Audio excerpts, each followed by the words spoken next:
हाइनट 8 के lesson number 18 की मु प्रीपोजिशन यही प्रेपोजिशन د حالت نه مخکې دا معنی ده کنه پریپوزیشن کوم حالات دي چې تو نه ما سه حرف جر غوړ ځکه تل شي پریپوزیشن بس پریپوزیشن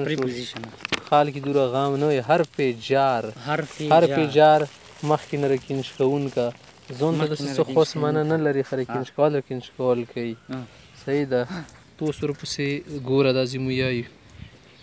اسه preposition په باره کې څه a preposition is a word used to link nouns کسي خپل منځ کې چې کوي نون ملوي رابط ورکې جوړي ټچ کوي pronouns are phrases جملې جوړي to other words within a sentence په جملې کې preposition are usually short words دا وړ ټکي and they are normally placed directly in front of nouns د نو نمخ کې رڅی کنه خو ډیره مزیداري طریقې سره ځون ته ځای پیدا کوي نورمال اوس ګوره د سم مای بیسټ فرند لیوز 8 جنا روډ اوس ګوره 8 د ذکیل شخص since he met his new friend کله نه سنو ملګری څه کتل څه ده جمال never seem to be in home جمال خود کور کې نش کتل نه د لیدل شو وګوره in home ته ویلو اندر اوس وګوره انده شه د زیوا جمله ده I think she spent the entire afternoon on the phone مطالعه کې ټول 12 بجې ټیم په د ټلیفون ور تیر کو وګوره کسي لفظ راغلی اوس مخ ته بل وروړو په جمله خداغه پریپوزیشن هغه وکنه څنګه مسره ام پریپوزیشن مسره بل پریپوزیشن دغه تل شي since par since د لپاره استعمال کی since is used for a point in time خاص نقطه خاص ټیم وي مقرر وخت د سیال شي چې درې غنټونه لګین درې غنټه معلومه نه سکوم ټیم نه دی لکه د درې غنټې کنه نه معلومه د سی خاص کنه اوس د سی کې خوان کوي کنه چې د درې غنټې لګیای خو د مسبخین نه بعد اوس معلوم شو کنه اوس درې غنټې کوم ټیم نه ته لګیای صحیح ده یا درې غنټې کورو کو خاص کسي For is used for a period of time بس یو ټیم وي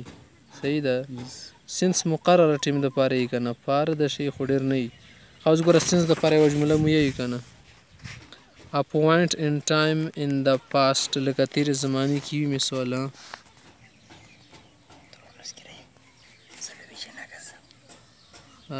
پورا a point in time in the past د فار چکیږي فار سره ډیورینګ ا لینث اف ټایم صحیح ده کنه یو دراز مدت ورکی اوس ګوره سنس مینز سنس معنا د وین کله کب فار څه معنا د مینز فور هاو لانګ څومره ټیم څومره مثال درکې کنه I have been waiting since 7 o'clock اوس ګوره کنه ځکه I have been waiting د چی جمله ده I have هیور کې استعمال د بینه راغله ده past present perfect continuous ده کنه او since 7 o'clock 7 خو معلومه غنټه شو کنه صحیح ده او ځکه point of time ته وخلو 7 راغله 7 خو معلومه ده د شپږ نه دی اته نه دی I have known him since January اوس وګوره since کې چې د جنوري معلوم شاید د فروری نه د بل ورپسې نه د ټیک شو اوس پارل نسل ګورده I have lived here for 10 years د لاس کولو نو ستل حکومت لاس کوله معلوم خو نه شو د څه کنه لکه لاس کوله خو ټیک ته وسیدل حکومت لاس کوله کوم کول نه 2001 نه لاس کوله بیا وسیدل کوم کوله پردانه شو منو خسر به د زی ماډر وخت تیر کړه ډیر وخت تیر کړه صورت تیر کړه سره ټیم نه کم ټیم کې کوم کول I have known her for a long time زه ټیم نه پیژنم خو ډیر ټیم معلوم نه ده صحیح ټیم نه پیژنم صحیح شو د مسره یو پریپوزیشن ولا مثال پیریډ